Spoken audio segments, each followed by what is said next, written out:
Guys, Jeff, Retro Rides, working on a Bronco today. This one came in, customer just bought it, brand new build. It's got a aluminum head small block in it with fuel injection, and he didn't like the way it drove. He's like, I don't understand if it's an alignment problem or what the deal is. Let's go for a ride. So we went for a ride, and holy cow. They had a Detroit locker in the back of this thing, and it was super aggressive to where like you'd be going around the corner and give it gas and the thing wanted to go straight. These short wheelbase trucks need a limited slip for them to drive a little better.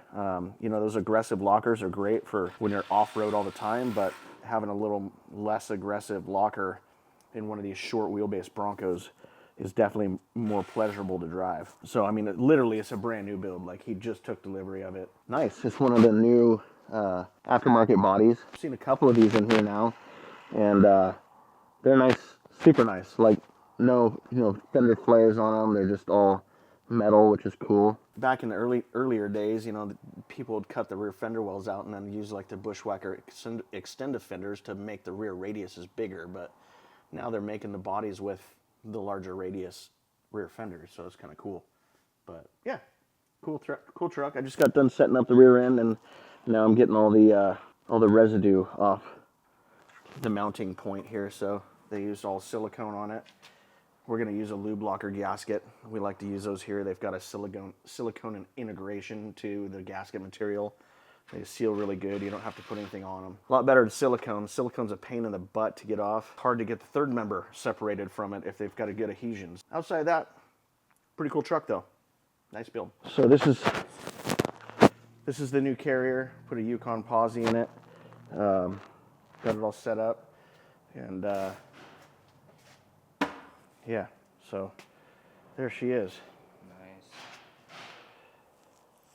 Nice. I just wrapped up the Bronco, set the rear end up in it, topped it all off, checked it all out, took it for a drive, and it barked the tires every time it'd shift, and it only stay in second gear, which was one of the other problems we were trying to outsource, figure out what was going on with it. But they had the vacuum line going to the modulator on this C4 in this thing, hooked up to the PCV hose, and on the Sniper they have it's like a pulse vacuum, and these transmissions need to see vacuum all the time, so it was basically putting full pressure to it and holding it in a gear. So rerouted that hose, put a new hose on it.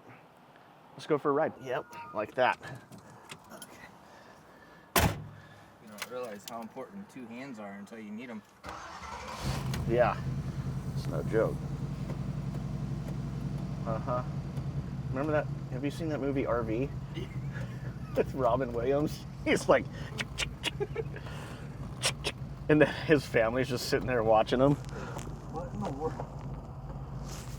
Go slow. Oh. There you go. So before in this thing, with that, when you'd put it in gear like that before, it'd just be like, bang!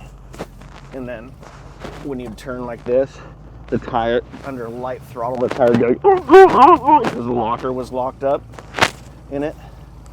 So, It feels better now? Yeah, this is a clutch style posi versus the other one was a tooth style locker. So once they're engaged, they're engaged. Sorry about that. Throttle super.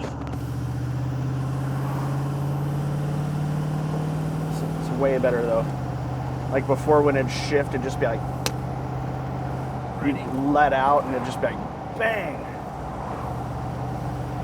So, no, it's a nice driving Bronco though. Yeah. Smooth and quiet.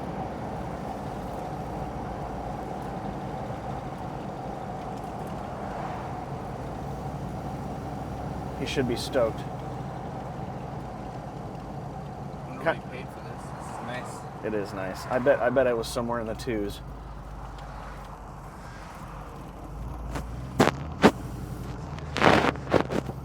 Like you'd go around this corner like this, and it'd hang the tire up and just scuff it. Really? Mm-hmm. Dang, we should have got video of that. I know.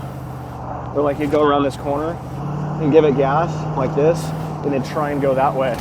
No way. Mm-hmm. Because the rear end was locked, and being a short wheelbase, it's trying to steer you. And then it didn't have full throttle, so I fixed that. Now it's got full throttle. Well, Eric said that they built this to maybe go in the sand dunes or whatever. That's why it had what it had. Why didn't they? No, that's the other green one. That's Dave's. Why would they put that in this? I have no idea. But this has 31 spline axles in it, and Dave's only has 28. So it's got a better rear. It's got a stronger rear end. The axles are like a lot bigger. This mic is like right in my seatbelt.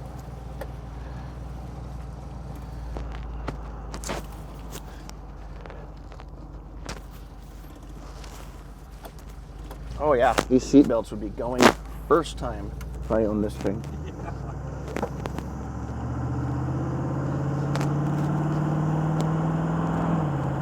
Yeah, before it wouldn't even shift into third gear unless you were doing like 60. It would just hold it, just wah! But yeah, no, it's good now. Dude should be stoked.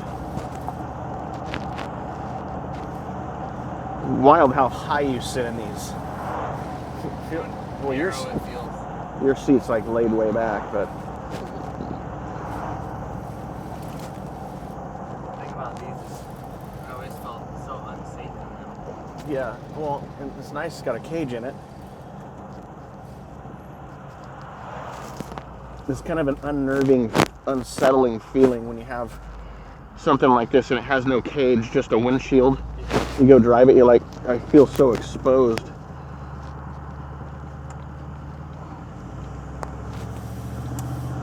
No, nice truck though. Shifts nice, smooth, quiet.